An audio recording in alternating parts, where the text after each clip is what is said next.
Good afternoon, ladies and gentlemen, and welcome to Get in the Herd, recovery podcast brought to you by the McShin Foundation. An award-winning host, Alex Bond. We win awards around here.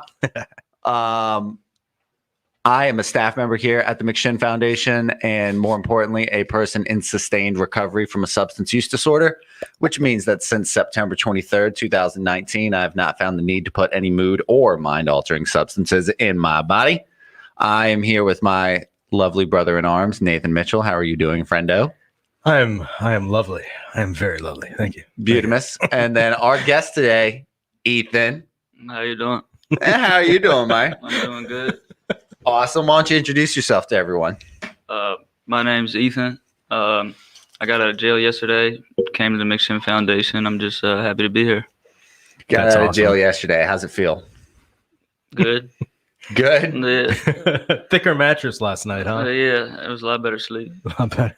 Which jail were you coming from? RSW. RSW. Okay. Were you? Did you happen to see any of our material or podcasts while you were in there? Yeah, I watched all of them. You watched all of them? Yeah. All of them. What'd you think? That's pretty cool, man. We were talking with Lance on Monday about that. How's it like? I don't know. What did you get a lot out of it? Yeah, they were really informational. I learned a lot of new things about like the Portugal model and different things like that. The Portugal model. Yeah. Okay. Can you brief people on what that is? Because a lot, like, I don't mean to put you on the spot too much, but it's kind of like something that we drop, that we just say every now and then, and not a lot of people know exactly what it is. So from the information that you gleaned from the podcast, what is the Portugal model? Well, from what I got out of it, it was like a flip to take it out of the criminal justice system and put it in the healthcare system. And instead of criminalizing the behavior, you look at it as a health issue, and you give services to people instead of putting them in jail. Damn. Perfect. That's better to explain it. My entire job is contingent upon me being able to explain that in an effective manner, and you just did that better than I can. Shit, I'm gonna. Oh, I said the S word. We're not allowed to curse anymore, are we? Okay, that's your one for the day. That's my one for the day. That's awesome. That's awesome. So I got to tell you, Alex, Ethan came into my office just before the show, and he looked at me and he said, "So how was your trip?" And I said, "Oh man, he really has watched the show," because that was a little funny to me. That's awesome, man. I'm glad you got stuff out of it. So while you were in jail, were you part of the McShin recovery pod? I was the last time that I was in jail, and then I got out for a brief period. And when I had returned, the coronavirus had stopped the recovery pod, which was fortunate that these videos were on the tablet because it allowed me to continue in my recovery without actually having something I could participate in. Okay. Were you given access to, like, I know Diane goes in there, I know Cricket goes in there. Were you able to access our people while you were there at all? No, I know other people where I didn't, because I was only there for a short amount of time. Okay. And I really wasn't planning on coming here to begin with. That was kind of like in the last minute. Well, tell us how did that work out? Well, I was really supposed to go to the Phoenix house, but they had a coronavirus outbreak there. So last minute, I got to switch, which I'm fortunate because I wanted to come here to begin with, but I had already had a bed at the Phoenix house. That's why that happened. The Phoenix house in up north. And I think it's like Alexandria or something like that. Yeah, you're right in the middle of stuff.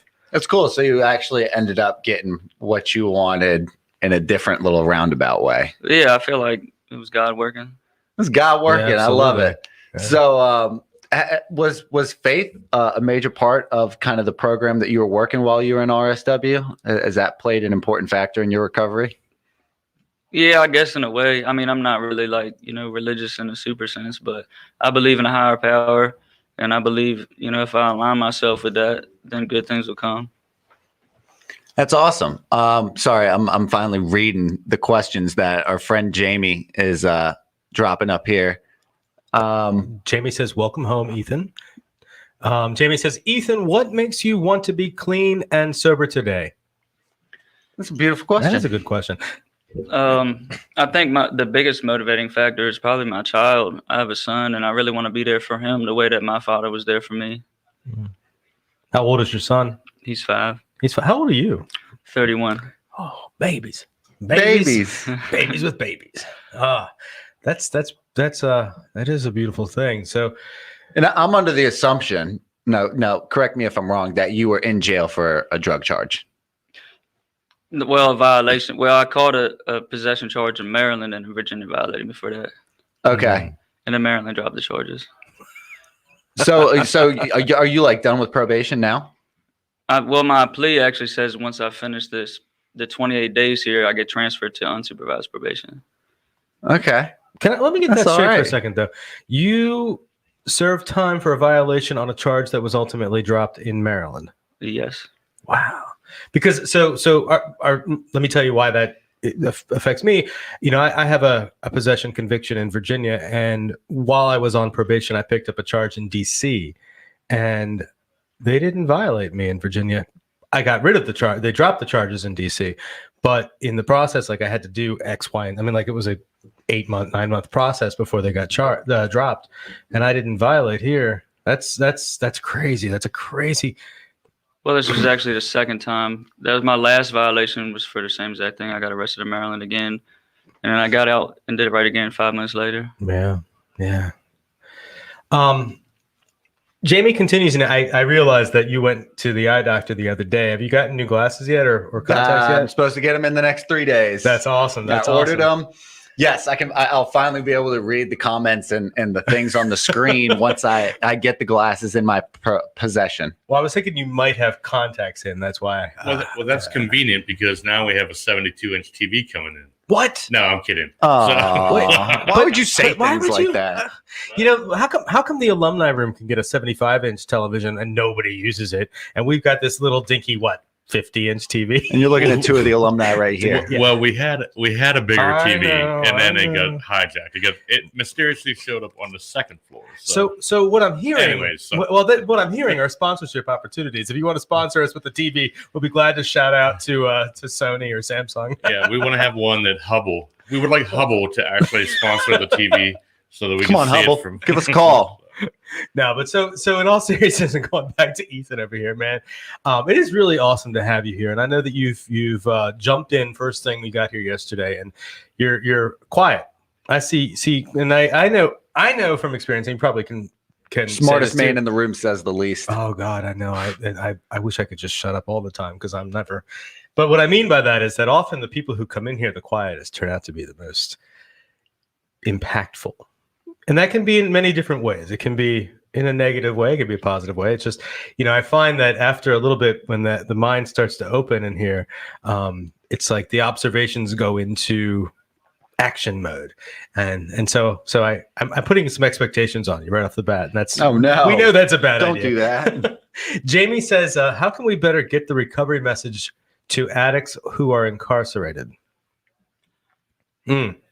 I think one of the biggest things is actually having recovery pods. Yeah. I mean, I know when the coronavirus hit and they stopped allowing people to come in from the outside, they also broke the pod up and split everybody apart, which really kind of hindered, any kind of recovery because, when you're in a regular pod, it just, you don't have that, community. And if they would have just left them in there, they would have, even after like 2 months after they stopped letting people come in, the people in the recovery pod were still doing their meetings and doing the things they were supposed to do. So I think that's a really big thing, getting like-minded people together.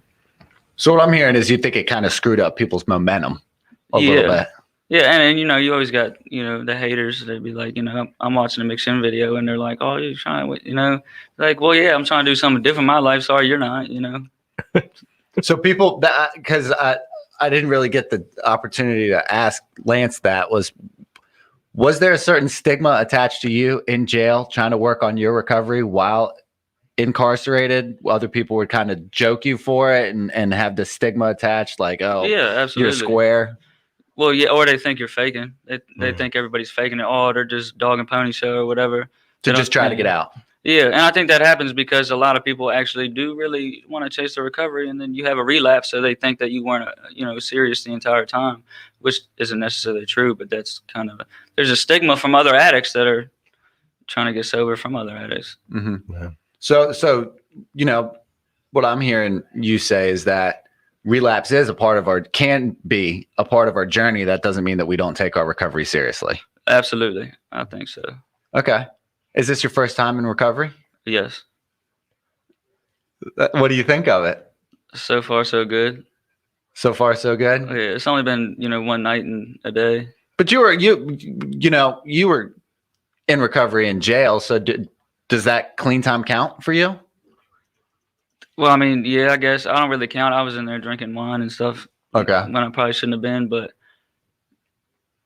Okay. I don't want to start like this is my recovery day. Was yesterday. Is like when I started my recovery journey. I guess. I mean, I was doing it when I was in jail, but I can't really remember the last time I drank, so I don't even know what my recovery day is. That's cool. So you came in and decided today's the day. This is my clean day. I'm putting that on the chores board in Scott House. Yeah, it'll be easier that way. Yeah. No, that's really cool. And I ask because that stuff's totally like subjective. It's all one man's opinion. You know what I'm saying? Like what your clean date is, if jail time counts or not.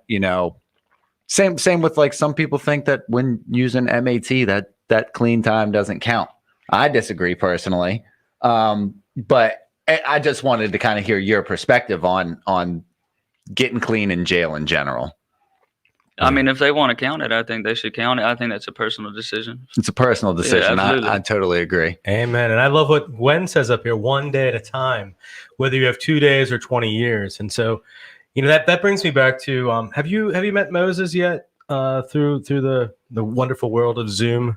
I have not. You will meet Moses. He's Actually, he was scheduled at 2:00 today to go, and then I grabbed him from Morris, and I said, this guy just got here, and so I thought it would be, we're designating the podcast world as part of your program of recovery. Well, no, but I mean, it's like, well, yeah.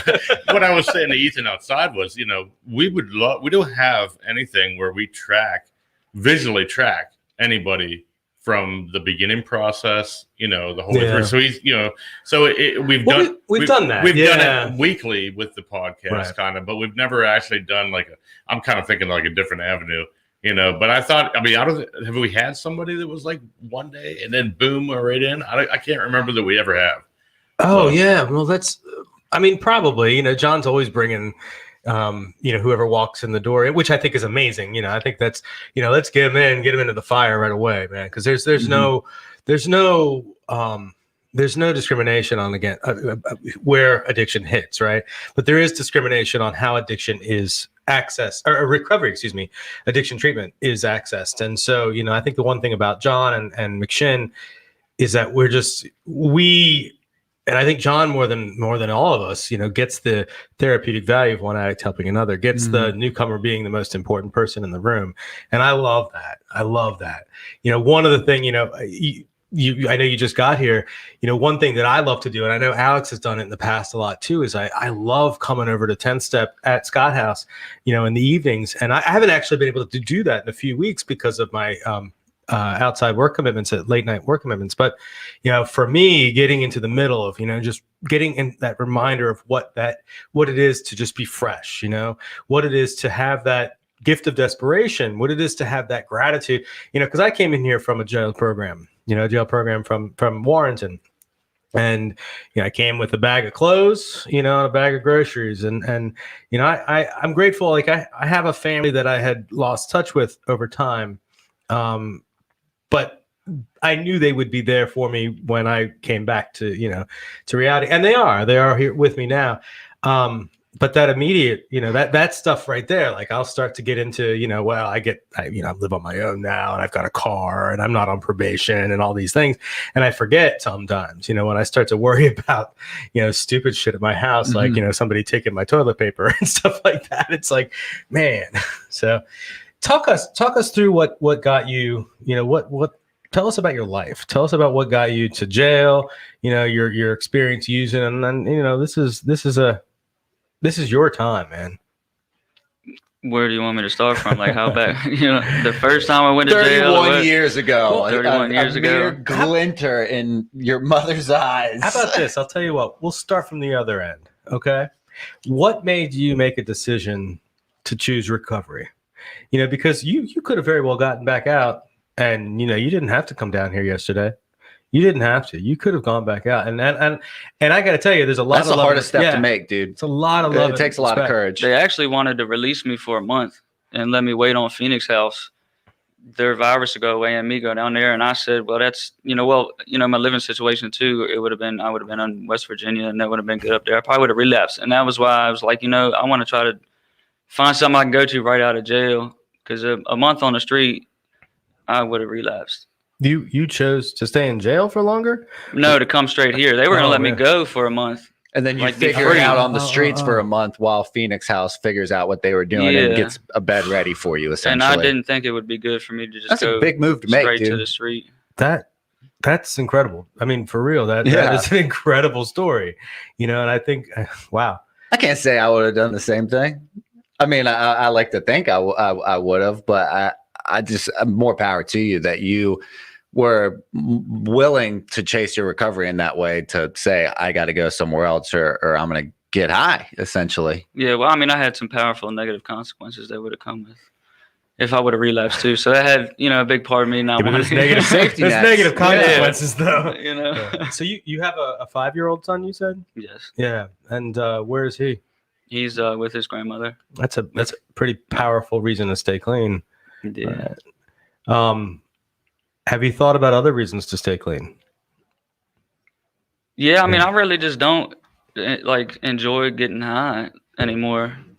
Yeah. And I haven't even been really getting high that long. I didn't start getting high until 2018 on hard drugs. But just the whole life of it is you're always chasing, you're always moving towards nothing. There's no end to it. And I hate that feeling. It's like you never get a chance to slow down and breathe and enjoy the money that I'm making or anything that I'm doing. And that sucks. That's a shitty feeling. Yeah. Definitely. Yeah, absolutely. How are you feeling now that you are here? I know it's still probably under 48 hours. Are you still a bit nervous? How are you feeling? Yeah, a little bit. I mean, I get kind of social anxiety. I hate talking in front of people. So that's part of the reason why I've been quiet too. But also I like to sit back and observe because sometimes things aren't always what they seem. So I want to try to figure everything out. Mm-hmm. Yeah. Well, so expectations versus reality. Okay. You saw the videos, you heard us talking, you've heard everything, before you got here, you saw everything. What were your expectations when you got here or before you got here? I thought my first day was going to be a little more relaxed than it was, but I was in a meeting until 8:00 last night, from the time I got here to the time, so it was good though. Cause I was really mad last night when I had to go to that meeting, somewhere else. Cause I was like, look, I've been up since 5 a.m. I ain't really eating a whole lot You today. guys went to an outside meeting yesterday. Yeah. After all that. So after we were done here, I thought I was going to get to go back and go through my clothes and take a shower and relax. But I was really grateful that I did go to that meeting. It was with John's brother. Mm-hmm. And after about, halfway through the meeting, I realized that I was in an angry mode for no reason. And it really made me humble. And I had a lot of gratitude that I was where I was at. That's cool, man. How did you express that anger yesterday? Did you tell anybody you were angry? Did you talk about it? Not till afterward. Not till afterwards? Yeah. No, I kind of held it inside. And then after we walked, because I didn't want to, I was afraid to say everything in front of everybody. I get social anxiety. So after we went outside and it was only 3-4 of us, I said, you know what? I was really mad earlier. And I explained it to him. Yeah. Do you think being in jail has contributed to that kind of holding up your emotions and not being as, Absolutely. as vulnerable as possible? Well, yeah, absolutely. I mean, I was in prison from the time I was 18 to 25. Mm-hmm. And, that's kind of one of the things you do when you go down there is you sit back, you observe, and you got to try to figure everybody out. And so that has a lot to do with when I first meet people, I'm kind of really reserved for a while until I open up and I see that there's not an ulterior motive behind what they might be, Kind of being on alert for other people's motives and make sure that they don't, try to hijack your emotions and shit. Yeah. Or be trying to get something out of you, like some money or trying to con you somehow or. Yeah, absolutely. Yeah. No, I mean, I think that's really fair. And how does that process work? Learning how to be vulnerable. I mean, is that something that can just happen or does that take a little time? I mean, what are kind of some of the processes that you try to put in place to be a little more emotionally available to people trying to help you? I think it breaks a lot of the barriers down when you're in a group of people that are being vulnerable themselves. And when you see that other people are being vulnerable and that it's okay to be like that, then you know that you can do that too. Whereas if you're not in that setting, like, that like in jail with the recovery pod versus not, you know what I mean? If you're in a recovery pod and everybody's in there and they all want the same thing, and so people are vulnerable. But if you only have 4 or 5 people in a pod that want recovery and then everybody else doesn't, you're not really comfortable being vulnerable in front of them people because they still got their walls up. No, that's really, really insightful. I think it's well said, especially in a place like this where everyone's here because they want to be here more often than not. So when you're in a group and these guys are sharing about how they're feeling genuinely that day, make known in the fact that I'm feeling either the same way or the fact that like I'm holding on to my stuff, but they're comfortable sharing it, then I feel like I'm being selfish if I don't share that shit. Absolutely. Yeah. Yeah. So I haven't been to my home group in a few weeks, right? And the way that I can feel that, the way it manifests for me is that I start to get into this mode. And I got into it a little bit yesterday, this mode of, I don't really need that. Like my brain will tell me that I don't need this stuff. I don't need, like, I need the recovery. I'm not destroying my life right now. And I'm not, selling whatever I would do. Let's just say I would do a lot of random things to get what I needed and what I thought I needed. And, then yesterday, like one of my home group members is one of my best friends and he's a participant here now. And he called me, he asked me, hey, we're going to go tonight last night. And I said, well, actually I have a work thing. And I did, I had a legit work thing, but then he called me afterwards and like some stuff had gone down. And it was like one of our home group members, had died as a result of this disease. And, it kind of reminded me that like, there's a potential for me to get disconnected, to think that I have it done, I have it figured out. And I feel that all the time. My ego is huge. Huge. And my ego wants me to isolate, wants me to just stay unvulnerable, just, wants me to stay, in my shit, thinking that I got it figured out. I don't need that. And I know what that goes to for me. That goes to me thinking of all sorts of negative, things that I want to do to myself. Jamie asked earlier how you knew your bottom. Oh yeah, that's a good Ethan. question. I remember, I think the very first time that I remember that I was on my bottom is I was actually driving to Baltimore and I cried the entire way there, telling myself, I really don't want to go. I don't want to do this right now. I don't want to go down here, but I had to. I had a compulsion, and it's like the whole time that I was getting high, I knew I was doing something wrong. I started getting high when I was really like, I don't know. I was at my bottom right in the beginning.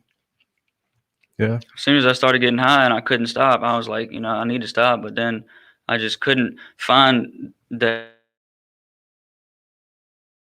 I just kept doing what I was doing. Mm-hmm. Yeah, especially if, the resources aren't being we're not being introduced to the resources. When you went through the process, when you got arrested and everything, when in the process you got. No. Okay. Well, I don't mean like. In Maryland I did. In Maryland, okay. So tell us what that was like. What happened? You got arrested. You went to jail.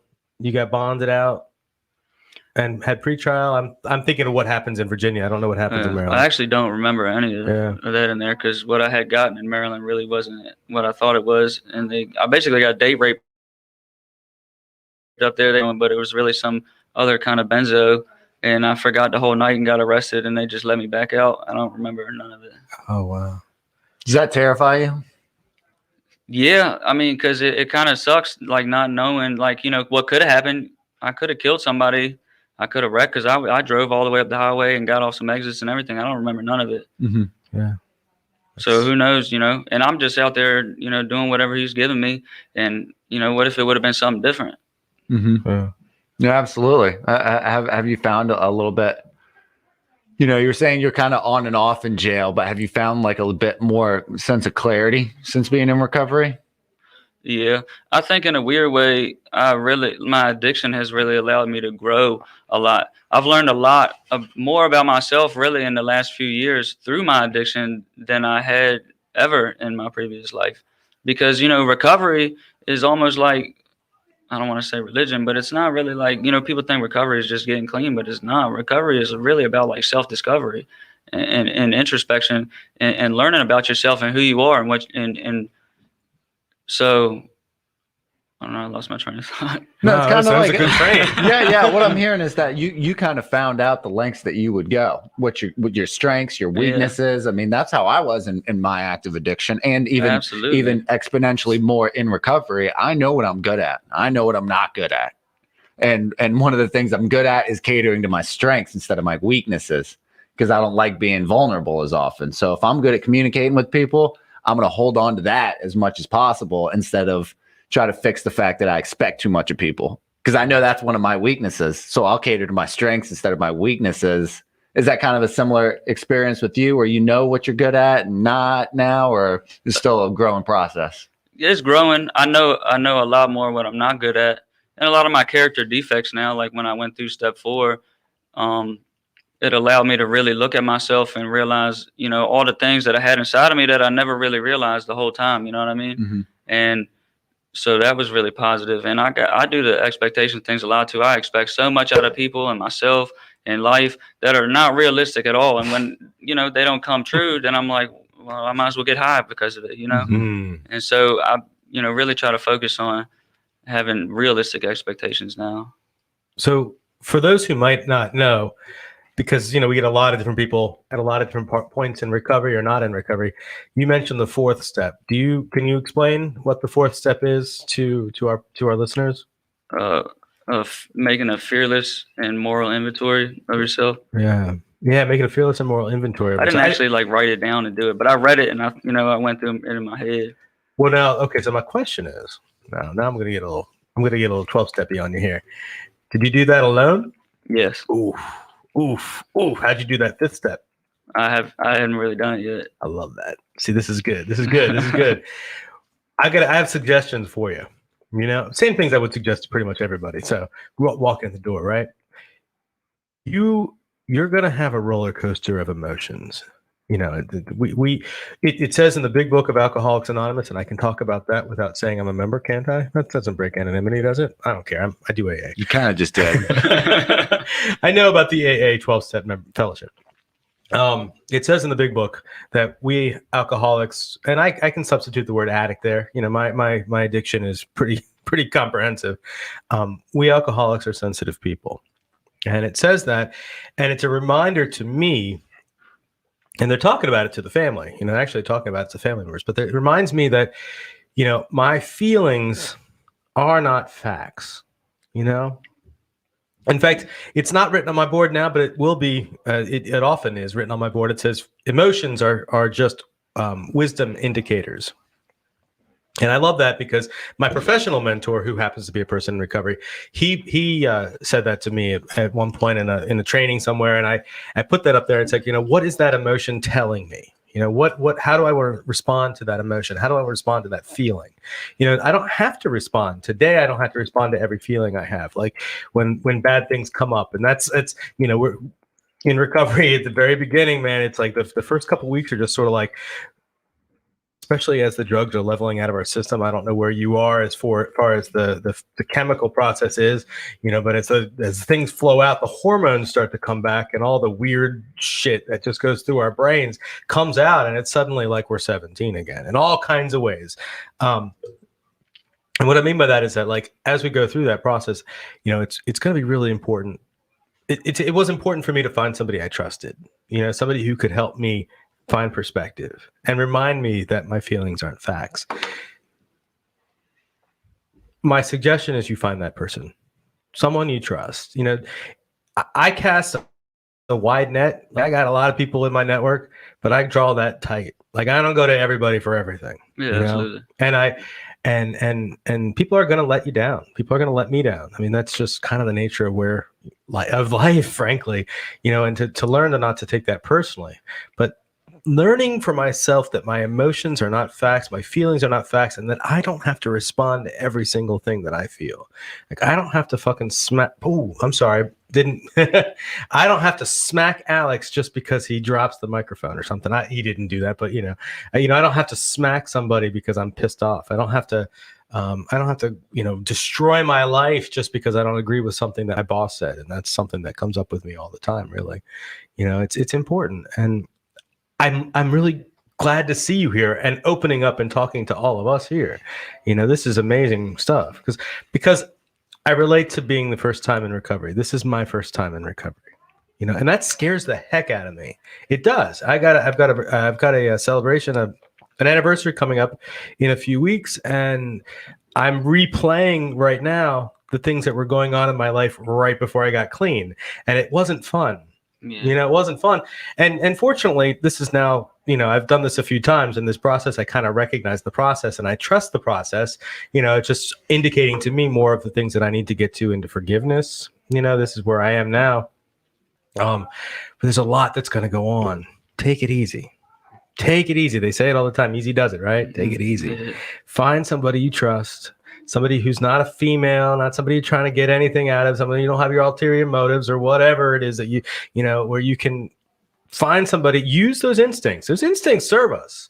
That person that you can trust who doesn't have any ulterior motives other than to see you do well, and make that person your buddy, and then stick with that person and then, continue to branch out and do that some more. So what other suggestions do you have? Oh, you're trying to read up here. I mean, this isn't really about me, frankly. I do want to say that anyone that's watching, just know that you aren't alone and that this is a disease that we all struggle with. And that if you are struggling, please call us at 804-249-1845 and try to get down here and go to a group. We have, 2 12-step meetings a day. And just trust your instinct. If you're ready to get clean, then give us a call or get down here as soon as possible. Just know that all your feelings are valid, but I think what Nathan's saying is that they aren't factual, that they are temporary. But especially if they're leading to a desire, the book talks about a gift of desperation. So that's important to trust. Josh? Yeah, I know Josh. What's up, man? Yeah, Josh is one of our alumni. He's Josh. Awesome cat. And I think Jamie up at the top was asking, before people go to jail, what words of advice do you have to someone who wants to stop using before they reach jail? God, if you reach out for help and it seems like it's hard to find at first, man, just don't give up. Keep trying, because that's what I did. I would call a few people and, try to call a treatment something. I couldn't get them on the phone because it's really actually kind of hard to try to get into a treatment center or something like that on your own on the street. And so I would always give up. I'd call a few numbers and be like, well, I can't get a hold of nobody. And I would just go back into my addiction. So I would say, just keep persevering and try to find that help. I actually had to lie and try to trick the system a little bit to get into the Phoenix house. How so? Well, I went to my You're mom. here now. Yeah. It's too late. Well, my mom actually, told me how to do it. And she told me if I went to the emergency room and at a hospital, they had a behavioral health unit there. And if I lied to them and I told them I attempted to commit suicide, they would commit me in there. And I told them I had a drug problem. And then they helped detox you there to the health unit. And then they set me up with a rehab. So I had to lie, though, and go into that in order to try to get set into a rehab. And they had me in a bed a week later in the Phoenix house. But if I'm trying to call the Phoenix house myself, like, hello, I'm an addict, they're not trying to even talk to you. I'm going to co-sign for just a second here that it says in NA, it says that we are just slowly committing suicide with our using. And I believe that. So you were suicidal. You're not lying. Saying. Well, I had overdose right before that anyway. You're definitely not lying. So, yeah, I was on a path to death. Very real. Well, and that's kind of like, I don't advocate it either. The more I live on this planet, the more I realize it's gray. It's not black and white. Absolutely. In short. And, Nathan, you are a big part of, the Good Samaritan Law. And I know a lot of people who had to lie to save people's lives. They had to lie and say, my buddy's having a heart attack, not an OD. because it'll take 4 times as long for the cops and the EMT to get there to save this man's life. Yeah. Compared to if it's a heart attack, they'll get there in a heartbeat. Yeah. So it's kind of like, I guess my question there is it okay to lie sometimes? To save somebody's life, I think so. Absolutely. Okay. Yeah. And you'd be amazed how many people don't know that Good Samaritan law is even in effect anymore. I talk to people all the time. When I was in jail, I'm like trying to pull the law library up on a tablet and show them, like, look, dude, you can call them now and nobody's going to get arrested. People don't even know. Well, funny. I'm glad that you said that. Like, funny you should say that. On it, man. Funny you should say that. Of course, that went into effect July 1st, right? So in the middle of the pandemic, or the beginning of the pandemic, it was promoted on like a, page 6. We need some more awareness on that. We need, absolutely, and we do. And I'll tell you what, something came out of that bill that something unexpected happened in that bill.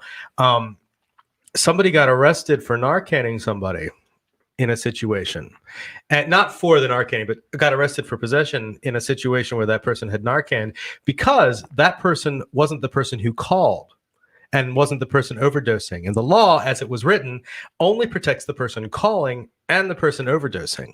No. So if the person calling and the person overdosing, and then there's a third person administering the Narcan, they could technically get in trouble. So somebody did get into trouble, and found the loophole in the law that allows the cops still to do what they want to do, which is to perpetuate.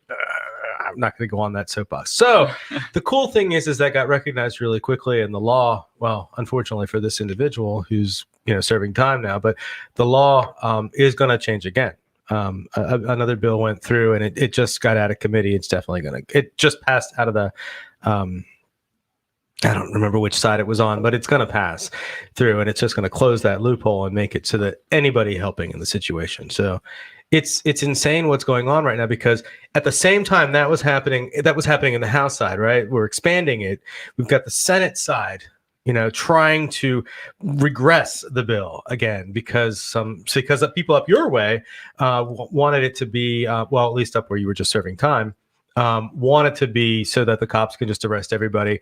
And they said, well, it doesn't help us get to the dealers. So what you're saying is you want to, I'm going to get on my soapbox. Arrest people with a disease. Arrest people with a disease. The Portugal model we were talking about. Yeah. Arrest the people with the disease and use them in their moment of weakness when they need healthcare solutions. And instead of doing that, use jails and prisons to instead coerce them into doing something that is not, helpful, to doing something, perhaps even lying. Yeah, well, they don't even really care about those kind of people. They don't care about us in general, because you see them cycling in and out of the jails all the time. And if they was really worried about somebody dying, all they're worried about is arresting somebody and saying, hey, look, if you go out and you tell on somebody, then we'll get you out of jail, and then they'll let you right back on the street, and then they overdose and die.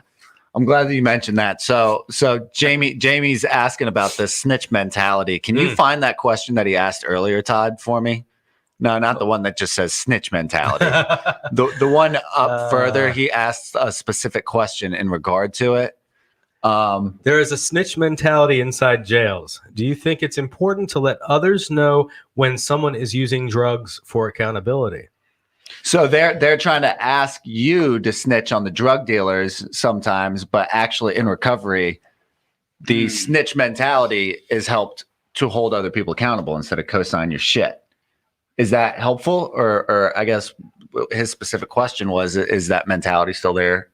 Yeah, I mean, I think it would depend on the context. I wouldn't advocate, helping the police at all, but that's just my point of view. But if it was in a different sense, like if you knew someone was getting high and you wanted to hold them accountable and maybe tell their family members or something like that, that wouldn't have a legal consequence, then I think that should absolutely do that, because they could die. Mm-hmm. Yeah. But, knowing Jamie, I think he probably is referring to individuals in recovery and family, and not the cops. Yeah, absolutely. Yeah, I think you should definitely call them out on that. Yeah, because this is going to come up. You are going to be, if you stay here for any couple of days, you're the way that, and you'll find what your line is. I mean, a lot of times people think that it's hey, you want to get high? No. That's it. But it's a lot more than that. It's other people being disrespectful. It's other people, at what point do I just separate myself from the equation and or make sure that they aren't hurting other people in that process? You know what I'm saying? Like, is it enough for me to just say, no, I don't want to get high, I'm good, bounce, or to go that one step further and say, hey, so-and-so is trying to get people high around here. You know what I'm saying? Like, is that something that you see yourself doing, or is it kind of just more of a selfish boundaries type of thing? Ooh, that's a lot. in an ideal situation, we would be able to, pull that individual up and maybe have him stop doing what he was doing. You can't save everybody though. And Sure. That's the sad part about this disease. Sometimes people, just aren't going to make it and they don't deserve to be here. Mm-hmm.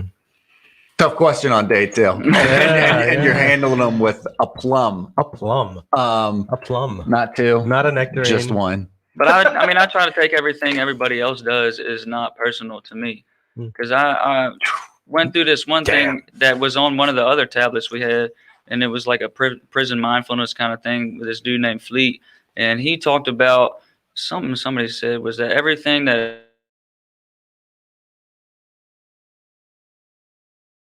everybody, all my actions really are try to make me feel better or try to make my life better in some way. And if they seem like they're disrespectful to somebody else or some way, it's only because what I was taught to make myself happy was wrong. So my conditioning is wrong. So I'm not going about it the proper way.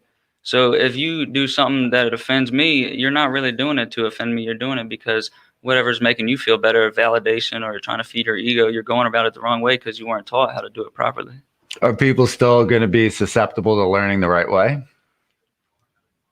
I would hope so. I mean, some people just aren't going to learn. Some people just don't want to learn. You have to want it. If you don't want it, then you're not going to get it. That's good. I have a book for you right after this. We'll go over to my office. I have a book for you. I'm going to give you.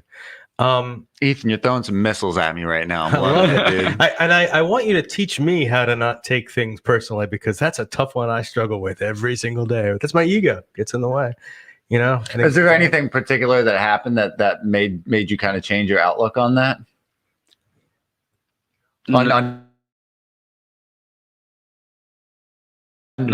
No, I mean, I go through this thing in myself where it's like I still take it personally, like in my feelings, but intellectually, like I won't. You know what I mean? Like I feel like I'm two different people sometimes, because it's like I'll read and I'll know and I'll have the knowledge, but I'll feel different than what I know. You know what I mean? So I still take it personally, and then I'll be pissed off about something, but then I try to tell myself, well, look, he's not really doing this or whatever. See, that's what I'm hearing you say is that's you actually like using your brain to tell yourself that your feelings aren't facts. Yeah, because your emotions are still going to be there. Yeah, and we can't help that. You know what I'm saying? We can just change how we respond to those feelings. Absolutely. Yeah, that's good stuff, man. Yeah, and we have decades, or we have years and years of responding and with negative consequences. To undo that overnight is an impossible task. That's why we need this time. You're gonna have what? You're here for a 28-day program, right? And without going, I don't like to think too much further, too much farther than that. We'll grammar that out later. Feather. But because lots can change between now and 28 days, but I came down here for what I thought would be 30 days. That was almost 3 years ago. So, I laugh about that all the time, and I'm open to possibilities these days, What are your thoughts on the next 28 days? Because we were talking expectations versus reality earlier, and 28 days, what are your expectations for the next 27? How about goals? Well, yeah, goals too. Yeah. I really need to work on being patient. I think that's a big part of my recovery, is that I want it all now and I want to get it done. And that was my mentality yesterday, which is why I got mad. And I think I just need to slow down and just be okay with taking my time doing things. So like being present. Yeah, being present and in the moment, because that's a huge thing that I struggle with, is always thinking about the future or resenting the past. And being mindful and being present in the moment is that helps a lot in your recovery. It helps you be grateful and humble. Josh loves you, man. He's texting me saying, "Get him to call me as soon as this thing is done, dude." You got like super fans already. Yeah. Josh is a freaking powerhouse too. I love Josh. I was actually out in active addiction when Josh was here last time, and he was trying to get me to come down here, but I was too far out there at that moment. I think you guys have the same barber too. I think he had that haircut when he got here. He got a fresh cut when he got in here. So Jamie again asks, "What are you not doing for your recovery that you feel like you need to do?" What? So that's kind of what we were talking about. Maybe being present, not letting the emotions get the best of you. Anything else that kind of comes to Being more mind? vulnerable. Being more vulnerable. Yeah, and not afraid to express. Some really good perspective and knowledge, and I think you've got a really deep sense on who you are and what you want out of recovery and what it can provide for you. But that vulnerability piece is just freaking practice. You know what I'm saying? Like, until it gets uncomfortable. You know what I'm saying? Like, no one likes being uncomfortable. No. Are you eating well over there? Are you comfortable over there? Yeah. Yeah. They took me shopping yesterday. Oh, Bought a bunch of food. that's all right. Do you cook? Yeah, a little bit in the microwave. Oh, I can push buttons. I can push buttons. No, I can cook. I'm just lazy, so I don't do too much cooking. What'd y'all have for dinner last night? Fried chicken. Was it a family thing? Yeah, the house leader, he fried some chicken up. Kevin did, huh? Yeah. Was it good? Dude, I'm telling you, Yeah, you're not the first person that said that. I swear, I think Kevin makes fried chicken every time there's a new person that comes over there. You know what? He does a freaking amazing job with it too. That's all right. If I had thought about it, I would have gone over there yesterday just to get some. That's pretty cool. Yeah. You know what? That's a good question, Jamie. I was going to ask the same thing. Jamie asks, "What are your hobbies?" So what do you like to do besides go to jail and get high? That's another thing I need to work on in my recovery is finding some hobbies and things. I mean, I like to learn and I like to read, but that gets kind of boring. I need to figure out some social activities that I can do that are sober, that are going to keep me sober. You used to have any? No. Nothing? Nah. What'd you do in school as a kid? I used to skate when I was like 14. Now, we have skate parks around here. I'm too old for that now. Come on. Come on.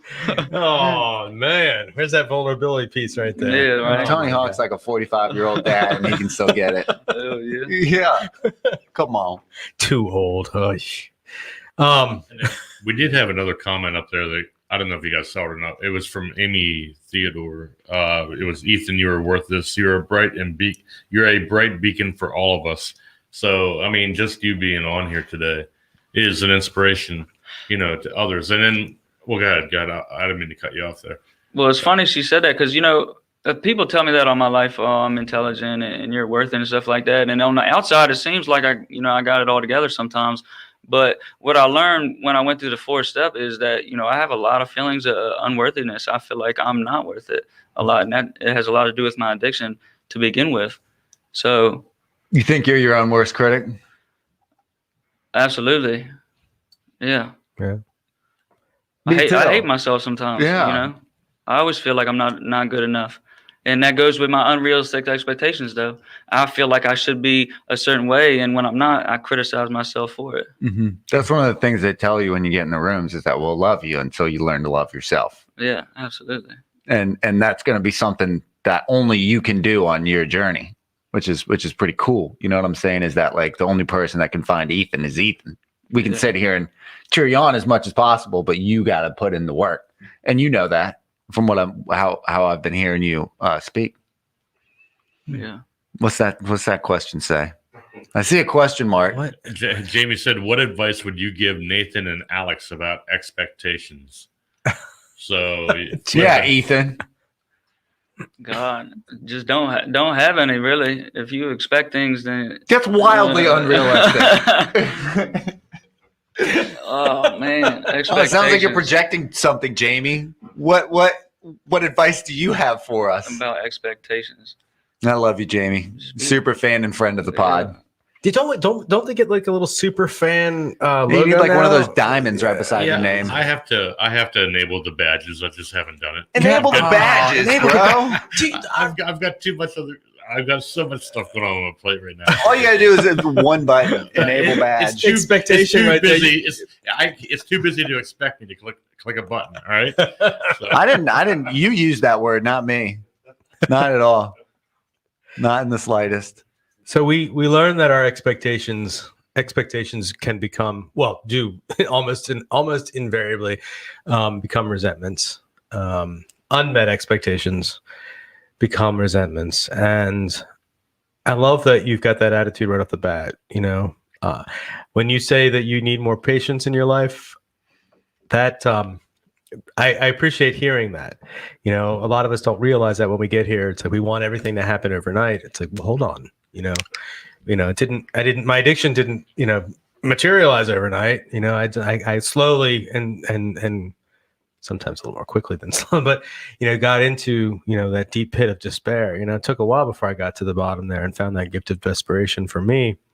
Getting out of that, I'm still working on that stuff. I hope to always be working on that, because I find new and exciting ways to sabotage myself, which is why I continue to work a program where I make a commitment first thing in the morning. You know what? Today I'm going to work on trying not to destroy myself today. Sometimes I keep literally that's what I say almost every day. Today I'm just going to work not to destroy myself. That's where I am today. Maybe in a few weeks I'll think of something better. I have certain mantras that go through my brain. You were asking me about my trip earlier, and there was a lot of alone time, which means a lot of time in my brain. And when you're driving, we were talking about the coast of California right there. Well, one thing I didn't tell you back there, but I'll tell you here, and I've probably said this on the show before. It's like there were some moments where I thought, what sweet release it would be just to drive right off the cliff. And I know that's not true. That's not what I want to do with myself, and that's not But there were those moments that I had, deep, profound loneliness and unworthiness. Driving around there would have been very easy to just boom. Nobody would know. I don't want to look like I killed myself. This is really going dark. I didn't mean that. It's going. What it means is that I had to create some mantras. You know what? I'm safe. I am worthy. I've got everything I need right now. And I simply would just do that over and over again and breathe. And it seems it's so simplistic in what it sounds so simplistic, but it's so profound that, I have to just get to the, what? I am safe right now. I have to get to the gratitude, essentially. Absolute simplicity is important. Very important. I want to complicate the fudge out of Living everything. simply within your means type of stuff, too. Yeah, and it's okay for your expectations to be let down. You got to leave room for your expectations to be not met and be okay with that. Buddha said that all suffering comes from avarice, and you want and you expect things, and when they don't happen, you suffer from it. So if you don't have attachment to these things, then you won't be able to get let down. It's okay if they're not met. Buddha. Ooh. Drop it with the Siddhartha at the end. You know what's funny? I said earlier I have a book for you. I have a recovery Dharma book for you, which is the Buddhist. That's crazy. Boom. Have you integrated? Have you been assigned a recovery coach yet? Oh yeah, Jesse. Excellent. All right, you got a guru right there. He knows a lot, and that means you're going to bounce around with all of us at some point, which is cool too. Any lasting words of wisdom, Ethan, before we close out? I feel like we're just peeling back the layers as we go along. Yeah, I'm not vulnerable at all. Boom. I love it. God, I don't know. Just take it slow. Take it slow. What about you, Nathan? Ooh, I don't know, man. I think Jamie's right. That's a mic drop right there. Mic drop moment. Yeah. What I like is identifying people who come in. One of the reasons I love going over to Scott House all the time and getting into the fray, and I say this all the time, and I believe this, I never know what I'm going to learn from somebody that might save my life. And I keep that reality in my brain. I'm a decision away from destroying everything, and I don't live in fear of that anymore. Not all the time. That would be a lie. Sometimes there's a fear of that, but most of the time I can temper that fear with the reality that, oh wait, hold on a second. If I just don't do that crazy thing in my brain, I'm okay. So it's awesome to be able to identify people who immediately give me some hope. And I found that with you, Ethan. Thanks. I appreciate that. Thank you. Yeah. I'm glad you're here, buddy. Yeah. I think you're going to help a lot of people, honestly, and I'm just really happy to have met you. And we literally met 2 minutes ago. I mean, 2 minutes before this started. Or not 2 minutes ago, but it's really cool to just kind of dive in and get to know you in like an hour-long conversation like this. So I'm just really fortunate to have this sort of platform for you to be you and vulnerable, and hopefully. You're the exact same once we take the headphones off. Well, and you guys have you've got a 5-year-old. What? How old is Avery? He turns 4 in March. He'll be 4 soon. Yeah. So you guys, have some. You're 28. 28. Yeah. Yeah, 28, 31. I mean, there's some similarities, bro. You're both ridiculously intelligent people. He's more of a smart ass, but and that's okay. Yeah. I'm connecting here. I'm making connections here. Which, that's, I always want to fix more similarities than differences, brother. Amen.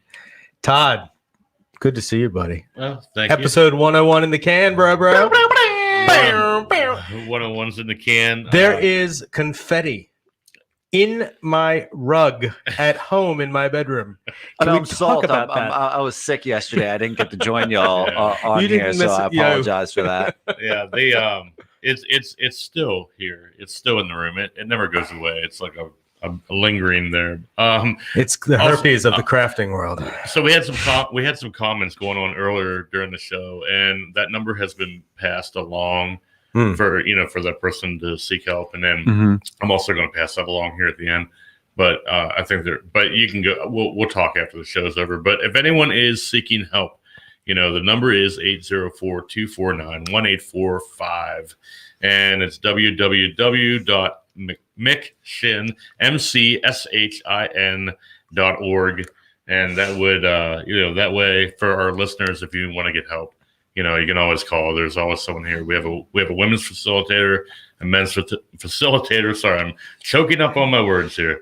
But anyways, we can there's always someone here that can help. So that's awesome. Absolutely. Thanks, Thank you. Todd. Thank you to all of y'all. Nathan, thank you. Ethan, thank you. Thank you. Todd, thank you. I'm grateful for all y'all. Love y'all. Love you too, buddy. I don't know. This is right now. I like it. I'm very, very present. So shout out to all those watching. Josh, Jamie, Sarah, Gwen, love you guys. This has been Getting the Herd. Peace out.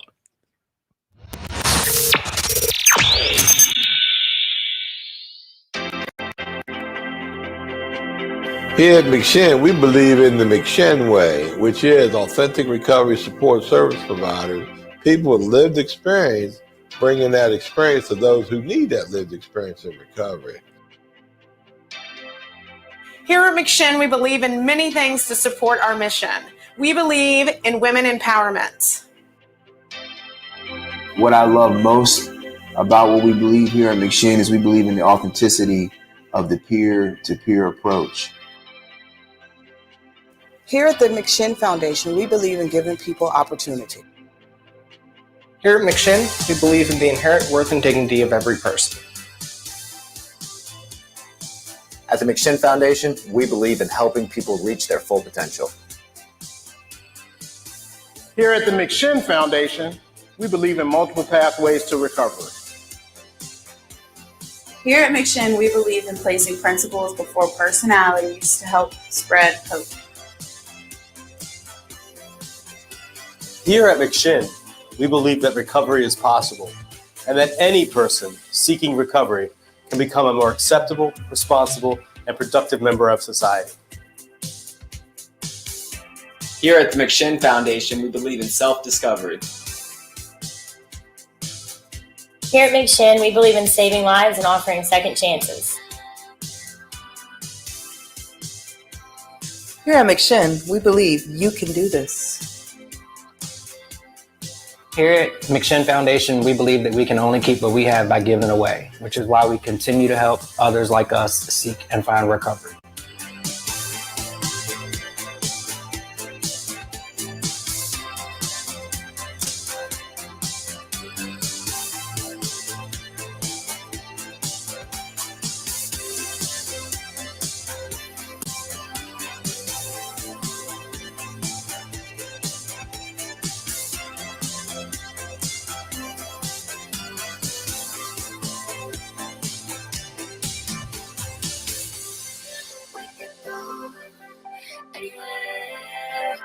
get there soon. We'll get there soon. We could be any place. We'll get there soon. We'll get there soon.